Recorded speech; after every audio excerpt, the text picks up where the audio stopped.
Okay, so we've got Graham in here, otherwise known as rw1. Hello, Graham. Hello, and some idiots in the background. Idiots in the background. Let's have a quick look. Hi, idiots. As you can see, we've got a nice location, a great location. It's better than my current living arrangement. So obviously it's Saturday Kidding. night. Mum, It's not joking. Saturday night. This is Thursday night. But, Yeah. But you can't make it in on Saturday, so we're just having a conversation now. Yeah. Obviously, Saturday night's platform to perform, the last ever platform. I know, it's a momentous time, isn't it? Well, it's not the last ever. It's the last ever Saturday platform to perform. True, It's true. coming back later in the year. Yeah. And it's mental health depression special, and we've It is got indeed. music from Balance Inc., who you've had recently up at the Hammer. Yes, indeed, and they're massive advocates of supporting mental health and the help that you can receive for it. So do check them out. They've got their website, it's balanceinc.co.uk. Look them up, there's a lot of useful information on there too. Okay, so Graham, you're raising awareness for a fantastic charity called the Depression Alliance. Can you Yes. tell us a little bit more about them? Of course I can. Depression Alliance, they are a unfunded charity online, and they offer so many resources to people with mental health illness in various different forms.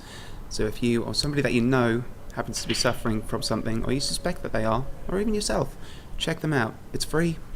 They're happy to point you in the right direction. There are so many numbers and contacts should you happen to need the help. So how did you get involved with working with them, or working to raise awareness for them? Well, actually, it was speaking through a lot of the local musicians, other people that I know close to me. I realised that depression is quite stigmatised. A lot of people don't want to talk about it.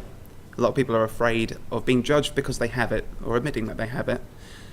For that reason, I think it's a really good idea that everybody kind of pitch in, spread that awareness. There's a lot of people suffering with it, and it is unfair to expect people to deal with that on their own.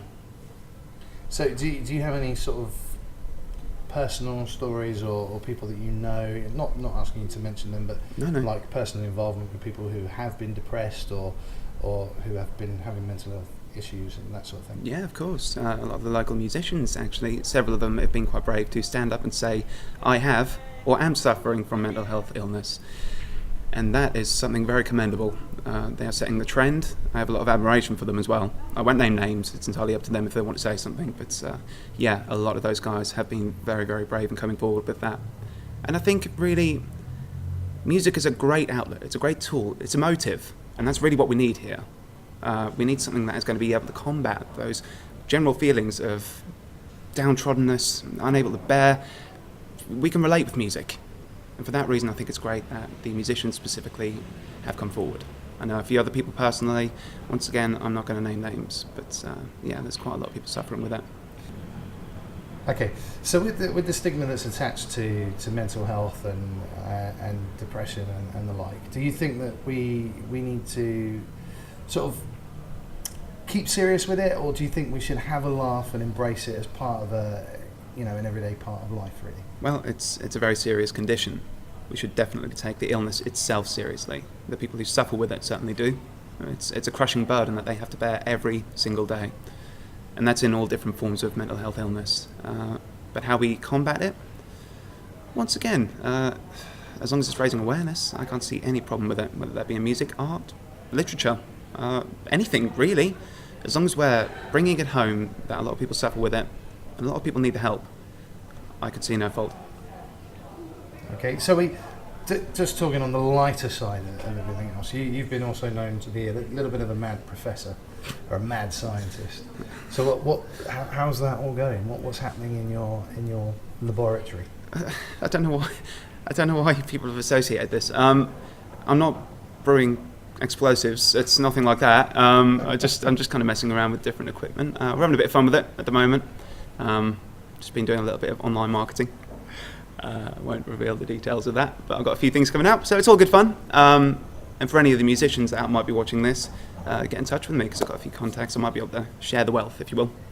Okay, and what's big coming up in and around Aylesbury for Raving Wild? It's outside of Aylesbury that other things are happening, but at the moment we have the Harrow Acoustic Corner, which is just up the road.